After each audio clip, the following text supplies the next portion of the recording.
Mahadev, almighty Mahadev में मैं आपका स्वागत करता हूं। दोस्तों, हमने एस्ट्रो निशांत भारद्वाज चैनल से अपने परिवार से एक भविष्यवाणी की थी कि कांग्रेस टूटने वाली है।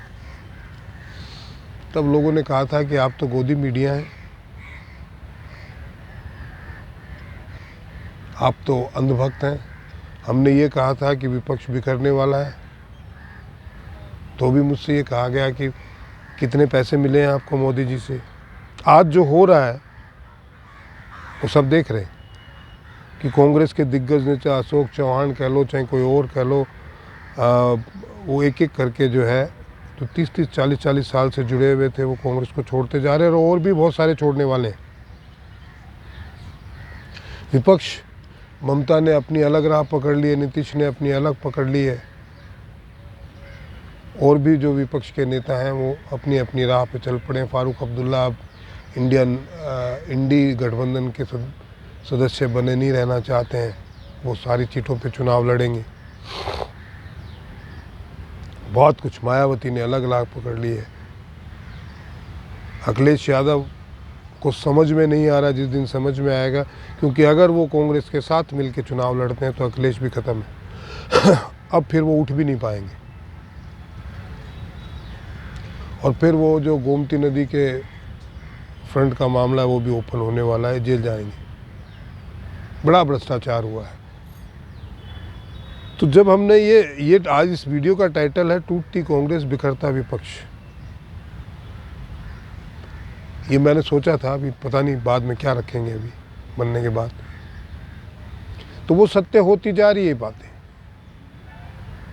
और टूटते टूटते इस कदर तक कांग्रेस से टूट चुकी है कि अब उनके अपने शीर्ष नेतृत्व को पूरे 543 सीटों में किसी एक सीट पे भी भरोसा नहीं है कि वो जीत पाएंगे।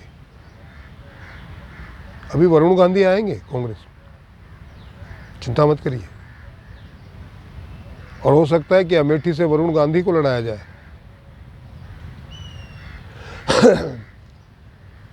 रायबरेली से प्रियंका अगर लड़ती हैं तो हारेंगी, ये मान के चलिएगा। सोनिया गांधी रायबरेली से भाग खड़ी हुई है, और कितनी टूटेगी। कमलनाथ जाने को तैयार खड़े, नकुलनाथ जाने को तैयार खड़े, और भी जितने लोग, जो जितेंद्र प्रसाद चले गए, ज्योतिरादित्य सिंधिया चले गए, अशोक चौहान चले गए, बड़े बड़े दिग्गज नेता, सचिन पायलट जाने को तैयार खड़े हैं, और भी कुछ नाम हैं जो मैं कह चुका हूँ, देखने को मिलेंगे।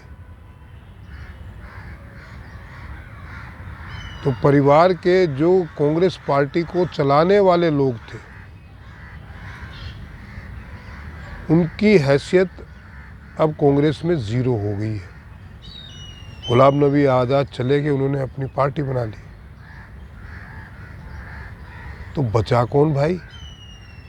और विपक्ष में कौन खड़ा है? कांग्रेस के साथ लेफ्ट पार्टी खड़ी है, अखिलेश यादव जो अपने अस्तित्व की लड़ाई लड़ रहे हैं, लालू यादव जो ऑलमोस्ट मृत्यु शैया पे बैठे हैं, जेल जाने वाले हैं दोबारा। तो बचा कौन है विपक्ष में? बिखरने के लिए बचा क्या है? लेफ्ट जो केरल में आमने सामने लड़ रहे हैं, और अलग यहाँ पे दूसरी जगह गठबंधन कर रही है कांग्रेस के साथ,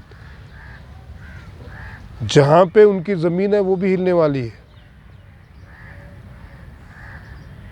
बीजेडी या वाईआरसीपी कभी भारतीय जनता पार्टी को अपोज किया ही नहीं उन्होंने। एक वो तेलंगाना वाले जो हैं, वो बीआरएस, वो सबको जोड़ते फिर रहे थे, वो अब अपने बिल में घुसे हुए हैं। केजरीवाल भ्रष्टाचार से ही बाहर नहीं आ रहा है, वो अपनी मजबूरियों में कांग्रेस को पकड़े हुए है कि यार कोई तो मेरे साथ खड़ा रहेगा। अगर मैं इंडिया गठबंधन में नहीं रहूँगा तो मेरे साथ खड़ा ही रहने वाला कोई नहीं है, ये लोग भी मेरे पे टूट के पड़ेंगे। तो डर के मारे इनके चिपका हुआ है। तो विपक्ष किधर है?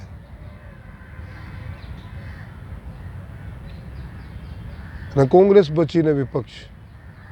तो जो भविष्यवाणी 1 साल पहले की गई थी एस्ट्रो निशांत भारद्वाज से, वो आज सत्य होती ही नज़र आ रही है। अब प्रैक्टिकली देखिए ना, जयंत चौधरी चला गया, एनसीपी टूट गई, शरद पवार का बुरा हाल हुआ पड़ा है, शिवसेना टूट गई, उद्धव ठाकरे जो है उसको 1-2 सीट की भी रोने पड़े हुए हैं। किधर है विपक्ष? संजय राउत जिसको मुंह का बवासीर है, वहाँ उसके मुंह में विपक्ष बैठा हुआ है, वो मुंह से टट्टी करता है। राहुल गांधी झूठ बोलते जा रहे हैं, चापलूसों से घिरे हुए रहते हैं, उनको यही पता नहीं कि वो कर क्या रहे हैं। और सामने विशाल का एक कद जो है मोदी जैसा आदमी खड़ा है, सारे बोने हैं उनके सामने।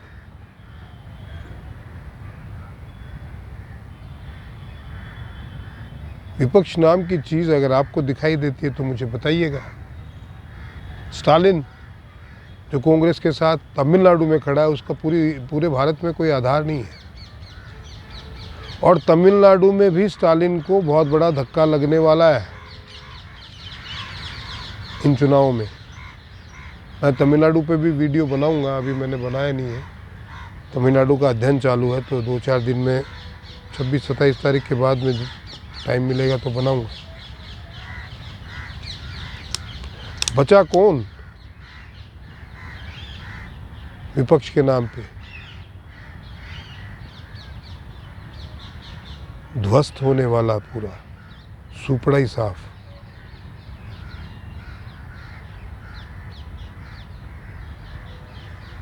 राहुल गांधी जो है 2 साल के बच्चे की तरह लॉलीपॉप लेके जिद पे अड़ जाते हैं, तो लॉलीपॉप की जिद पे अड़ जाते हैं। और झूठ के पंख नहीं होते भाई, ज़्यादा देर तक उड़ नहीं सकती, और आज की डेट में तो बिल्कुल ही नहीं उड़ सकती। पहले क्या था कि मीडिया इनके हाथ में था, जो खबर चलाते वो चलाते, मीडिया बोलती, उनको जो नैरेटिव गढ़ना होता गढ़ लेते, और इनकी चल जाती, क्योंकि लोग अखबार के ज़रिए या आकाशवाणी में या कहीं जिनके यहाँ एक आधे लोग के पास टीवी होता था, वहाँ पे समाचार तो इनके ही बनवाए हुए होते थे ना, नैरेटिव तो इनका ही गढ़ा हुआ होता था। आज लेकिन जैसे ही ये झूठा नैरेटिव गढ़ते हैं, सामने सोशल मीडिया पे पोल खुल जाती है। तो इन झूठ के नैरेटिव पे आज तक राज करते आए थे, अब से नहीं, नेहरू जी के टाइम से। नेहरू जी ने भी जो लोगों को बोला वो झूठ ही था। इंदिरा गांधी झूठ के नैरेटिव पे राज करती आई थी। अब लेकिन झूठ का नैरेटिव चलता नहीं है तो राज भी नहीं है। सच बोल नहीं सकते क्योंकि जीभ कांप जाती है सच बोलते हुए, और ऐसे ऐसे कांड किए हुए कि सच बोलेंगे तो जूते मारेंगे लोग।